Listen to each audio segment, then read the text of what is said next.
இந்த சுவாமி இருக்கிறாரே, சிவபெருமான் இருக்கிறாரே, அவர் எப்படின்னா ஒருத்தன் உள்ள வந்துட்டான்னா அவனை விட மாட்டார்.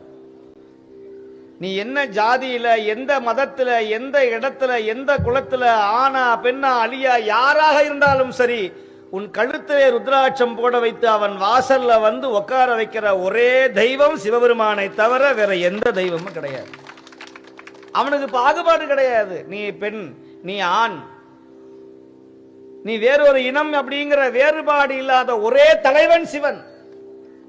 அதனாலதான் உலகத்துல ஆண் பாதி பெண் பாதியாக திருச்செங்கோட்டு மலையிலே அர்த்தநாரியாக நிற்கிற 50க்கு 50 வழங்கிய பெண்ணை சரிசமமாக நடத்துகிற ஒரே கடவுள் சிவன்.